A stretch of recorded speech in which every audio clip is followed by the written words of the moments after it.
हरे कृष्णा।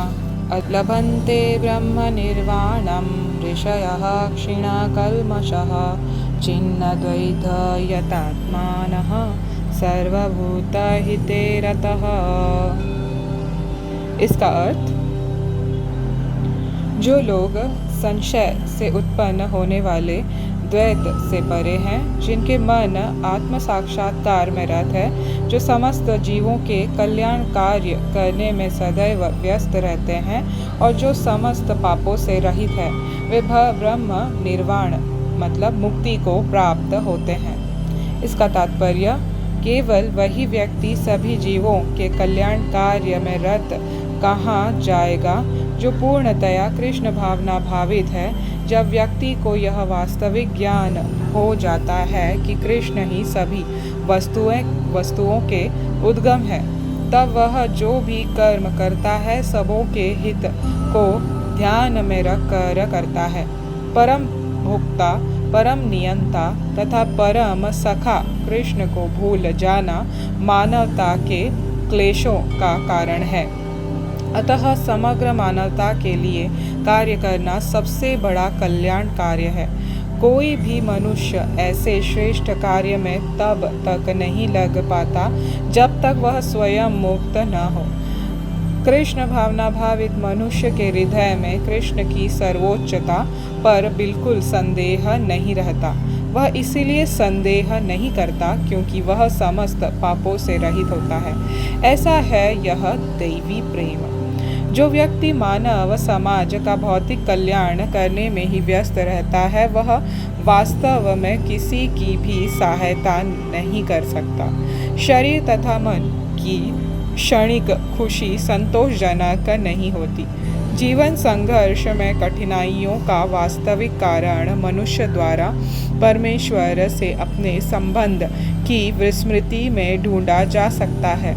जब मनुष्य कृष्ण के साथ अपने संबंध के प्रति पूर्णतया सचेत रहता है तो वह वास्तव में मुक्तात्मा होता है, भले ही वह भौतिक शरीर के जाल में फंसा हो। हरे कृष्णा। तो ये था श्रीला प्रभुपाद जी द्वारा दिया हुआ तात्पर्य दोस्तों। तो इसमें इस श्लोक में भगवान और हायर इसके बारे में, नॉलेज के बारे में बता रहे हैं हमें, जहाँ पे भौतिक न जड़ वस्तु में नहीं बल्कि स्पिरिट में, मतलब आध्यात्मिक इसमें सुख पाने के लिए, सेटिस्फैक्शन पाने के लिए भगवान और इसके लक्षण हमें बता रहे हैं। तो पहले तो सबसे मुख्य क्या बोल रहे हैं, जो लोग संशय से उत्पन्न होने वाले द्वैत से परे हैं। मतलब देखिए संशय कितना बड़ा ये है, जो द्वैत डाउट्स निर्माण करता है, संशय निर्माण करता है, उस द्वैत से परे हैं, ड्यूलिटी से परे हैं वो। दूसरा, जो मन आत्म साक्षात्कार में रत है, हमेशा जो अंदर ही अंदर अंतःकरण में अपने मन को एंगेज्ड रखे हुए हैं, रत है, जो समस्त जीवों के कल्याण कार्य करने में सदैव व्यस्त है। अभी ये थर्ड जो पॉइंट भगवान बता रहे हैं, जो जीव मतलब समस्त जीवों के कल्याण कार्य। तो ये कल्याण कार्य क्या है, श्रीला प्रभुपाद तात्पर्य में एकदम क्लियरली बताते हैं, जो पूर्णतया कृष्ण भावना भावित है। मतलब यही सबसे बड़ा कल्याण कार्य हर जीवात्मा के लिए है। उसमें जो व्यस्त होता है वो, मतलब जो हायर टेस्ट लोगों को देता है, हर जीवात्मा को देता है। और चौथा है जो समस्त पापों से रहित है, मतलब ये सब जो करता है रहता है उसमें ये लक्षण। तो चौथा मतलब पाप, समस्त पापों से तो वो रहित होता ही है, क्योंकि इनमें से वो कोई भी चीज़ जो है वो क्या संशय नहीं करता है। इनमें द्वैतों में, और दूसरा उसमें हमेशा आत्म साक्षात्कार में स्थिर रहता है। वो कभी भटकता नहीं है किसी भी भौतिक वस्तु पे, उसे रहित होता है। और तीसरा, वो समस्त जीवों का मतलब हर किसी के बारे में अच्छा सोचता है और उसको अच्छा ही, उसका भला ही करता है। वो भला कैसे करता है? कृष्ण भावनामृत उसको देके, मतलब सबसे जो परमानेंट सॉल्यूशन है, जो स्टार्टिंग में हमने पढ़ा था, 3 क्लेश और 4 प्रॉब्लम, मतलब 4 वास्तविक प्रॉब्लम और 3 मिजरीज, 3 क्लेश जो हमेशा जीवात्मा को सताते रहती है, उसी के कर्मों की वजह से वो इस कल्याणकारी कार्य से समस्त जीवों का समाधान हो सकता है। वही वो चीज़ उनको देता है, माने कृष्ण भावना भावित ये वास्तविक ज्ञान उस हर जीवात्मा को वो व्यक्ति देता है, क्योंकि कृष्ण ही सब वस्तुओं के उद्गम है। ये श्रीला प्रभुपाद एकदम सरलता से हमको बताते हैं। क्यों?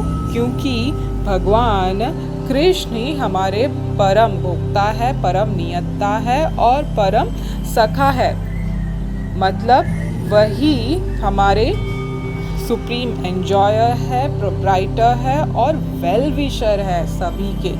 तो इसमें कोई संदेह नहीं रखता। जब हम इसमें कोई संदेह नहीं रहते, तब हम समस्त पापों से ऑटोमेटिकली मुक्त हो जाते हैं, और इसी को दैवी प्रेम कहते हैं। क्यों? जब संदेह नहीं रहता तो ऑब्वियसली हमें उसमें निष्ठा आ जाती है और हम मुक्ति के पथ पर अग्रसर होते हैं और मुक्ति को पा भी लेते हैं, और अंत तो गत्वा भगवान धाम पहुंच जाते हैं। और ऐसे करने पर, ऐसे होने पर क्या होता है? इस भौतिक शरीर के जाल से जो फंसे हैं हम, एंट्रैप्ड है इस बॉडी में, भौतिक जड़ वस्तु में, हम स्पिरिट सोल, हम जीवात्माएं मुक्त हो जाती हैं। तो उस चिन्मय स्वरूप को पाकर निरंतर परमानंद की सुख की प्राप्ति करते हैं, मतलब भगवान के साथ नित्य उनका संग पाते हैं। तो दोस्तों, आज रामनवमी है, तो जैसे हमने कहा था कि हम भगवान राम के बारे में कथा सुनेंगे, हमारी भगवान की तरफ निष्ठा और ज़्यादा करेंगे, तो जो रामायण में रहस्य बातें हैं उनके बारे में समझेंगे कि ऐसा क्यों हुआ। तो उस रिलेशन में आज एक कथा सुनेंगे जो सती और भगवान शिव के बारे में है। तो जैसे ही हम देखते हैं रामायण में कथा में, जब सीता हरण होता है, रावण उनको हर के लेके जाते हैं, तो राम जी एकदम ही जो साधारण पति होता है, दुख करता है अपने पत्नी के तरफ उसके बिछड़ने से, वैसा उन्होंने भाव दर्शाया था। तो बहुत सारे लोग ये सोचते हैं कि भगवान होके मानवीय भाव कैसे दिखा रहे हैं, तो ये मानव है या भगवान है? नहीं दोस्तों, ये भगवान ही है, हमें सिखा रहे हैं कि एक मानव को कैसा रहना चाहिए करके। तो इसमें सती जो है, जो पार्वती की पहली जो ये है अंश है, उन्होंने भी ये चूक की थी समझने में। तो कथा के हिसाब से रामायण में ऐसे एक जगह पे बताया गया है जहाँ पे भगवान दर दर की ठोकरें खाकर रोते हैं, और लक्ष्मण भी उनको याद दिलाते हैं कि आप तो भगवान हो, आप क्यों दुखी हो रहे हो। तो वहीं पे सती भी भगवान शिव को कहती है कि ये तो आप इनको अपना भगवान कहते हो, ये तो साधारण मनुष्य के भांति रो रहा है अपनी पत्नी को बिछड़ने के बाद, तो ऐसे कैसे संभव है। तो शिव जी कहते हैं कि ये भगवान ही है, मगर मानव लीला में है, इसीलिए ये दर्शा रहे हैं। तो सती कहती है कि मैं इनकी परीक्षा लूँगी। अब जो सती है वो तो भगवान की क्या है? बहिरंगा शक्ति है, और बहिरंगा शक्ति कभी भी भगवान के उपस्थिति में नहीं आती और वो नहीं जानती है। वो वाया मतलब भगवान के जो पुरुष अवतार हैं, इनसे होकर कला तत्व तत्व से ये होकर मिलकर फिर ये सृष्टि के कार्यों में ये करती है, संचरित करने में मदद करती है। तो और सब जीवात्माओं को अपने नियंत्रण में रखती है। तो ये भगवान के डायरेक्ट इसमें नहीं आती है, एसोसिएशन में नहीं आती है, वो नहीं जानती है।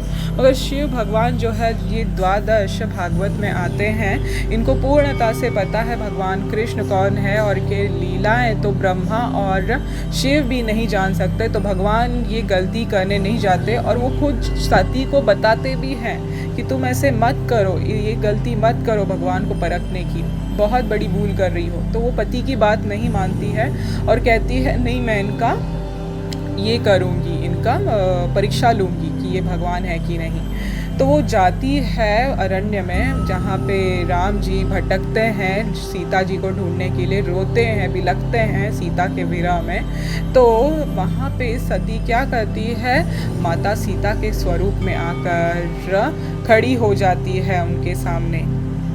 तो अभी ब्रह्म संहिता में खुद ब्रह्मा जी बोलते हैं कि माया जो है, दुर्गा जो है, हमेशा अपना रूप बदलते रहती है सृष्टि के कार्यों में और हम लोगों को भटकाने में। तो माया है, तो वो तो कोई भी रूप ले सकती है, मगर वो रूप इसीलिए लेती है भगवान की इच्छा से। पर यहाँ पे वो भगवान की इच्छा से नहीं ले रही है, तो वो फंस गई। तो यहाँ पे वो सीता बनकर राम जी के सामने जैसे ही आती है देखने के लिए कि मुझे पहचानेंगे कि नहीं, तो जैसे ही सामने आती है तो राम जी उनको देखते ही अपना शोक मतलब रहित हो जाते हैं और तुरंत उनको हाथ जोड़कर कहते हैं, माता कहिए आपका स्वागत है, कैसे आना हुआ, आपकी मैं कैसे मदद कर सकता हूँ। तो ये सुनकर, माता शब्द सुनकर सती हैरान हो गई और अपने असली रूप में आ गई और वो बहुत लज्जित हो गई और उन्होंने प्रभु से माफ़ी मांगी कि मुझे माफ़ कर दीजिए, मैंने आपको जानने में गलती की। तो भगवान राम मंद मंद मुस्कुराते हुए कहे कि हम तो मानव लीला में हैं, मनुष्य जीवन का मुख्य उद्देश्य क्या है ये बताने के लिए लीला कर रहे हैं, तो आप क्यों इसमें धोखा खा गई। तो माया जो है, सती जो है, बहुत लज्जित होती है और उनसे माफ़ी मांगते हुए वहाँ से निकल जाती है और वापस कैलाश में शिव जी के पास आती है। तो शिव जी को बहुत बुरा लगता है और उसी क्षण वो निश्चय कर लेते हैं कि सती जो है, सती का जो शरीर है, ये अब मेरे साथ रहने लायक नहीं है, क्योंकि इसने मेरे प्रभु राम पर शक किया। और शिव जी हमेशा जप करते हैं, ध्यान करते हैं, भगवान राम का नाम लेते रहते हैं। रामायण में भी कहा गया है, जब विष्णु सहस्र नाम का उच्चारण होता है तो 1000 भगवान विष्णु का नाम इज़ इक्वल टू एक राम नाम। तो भगवान शिव हमेशा राम नाम का जप करते हैं। कहते हैं काशी में जब कोई जीवात्मा अपना देह त्याग देता है तो उसको मुक्ति क्यों मिलता है, उसको मुक्ति धाम क्यों बोलते हैं, क्योंकि भगवान शिव उनके कान में आकर, उस जीव के कान में आकर राम का नाम उच्चारण करते हैं, इसीलिए उसको मुक्ति मिलता है। नहीं तो कोई देवता को मुक्ति देने का हक नहीं है, ये सिर्फ भगवान विष्णु को ही कर सकते हैं। तो ये पावर सिर्फ उन्हीं के पास है। तो इससे शिव जी बहुत ये हो जाते हैं, दुखी हो जाते हैं और उनको ये लगता है कि अभी सती का त्याग करना चाहिए। तो इसीलिए पुराणों में ये कथा आती है जहाँ पे दक्ष यज्ञ में खुद सती योग अग्नि से, खुद के ही इससे अग्नि से अपने शरीर को उस योग अग्नि में जला देती है और फिर वापस पार्वती बन के आती है। तो ये कथा इस तरह से इसको पुराणों में कहा गया है। तो इसीलिए इस कथा से हमको रामायण में बताया जाता है दोस्तों कि किसी भी परिस्थिति में, किसी भी स्थिति में भगवान, इसमें जीवन में, जैसे इस श्लोक में भगवान कहते हैं संशय नहीं रखना चाहिए, किसी भी स्तर का संशय नहीं रखना चाहिए, क्योंकि ये जो दुनिया है ये द्वंद्व है, ड्यूलिटी से भरी हुई है। तो हमें इस पे कोई संशय न रखते हुए, डाउट न रखते हुए भगवान पे पूर्ण निष्ठा रखना चाहिए कि जो भी हो रहा है भगवान ही कर रहे हैं और हमें उनका ही शरण लेना चाहिए, है ना। वासुदेवम सर्वम इति, हर जगह भगवान है, तो हमें कभी चूकना नहीं चाहिए कि ये ऐसा क्यों हुआ, वैसे क्यों हुआ। हमें हमेशा जब भी कुछ अच्छा होता है उसका हमें यही सोचना चाहिए कि ये भगवान ही इसके भोक्ता है और वही इसे स्वीकार करे। और जब कुछ अच्छा नहीं होता है, अहित होता है, तो हमें यही सोचना चाहिए कि भगवान की इसमें इच्छा नहीं थी और इससे कुछ बढ़कर होने वाला था, मगर मेरी सुकृति थी भगवत भक्ति के कारण, भगवत कृपा के कारण, जो मुझे ज़्यादा मिलने वाला था मेरे पाप कर्मों की वजह से, वो भगवान ने कम में ही निपटा दिया। ऐसे सोच हमको रखना चाहिए, बिल्कुल संशय नहीं करना चाहिए। किंचित मात्र भी संशय हृदय में बिल्कुल मत रखिएगा, क्योंकि भगवान ही हमारे सबसे बड़े परम सखा है। हरे कृष्ण कृष्ण कृष्ण हरे हरे, हरे राम राम राम हरे हरे। श्री कृष्ण भगवान की जय, श्रीला प्रभुपाद की जय।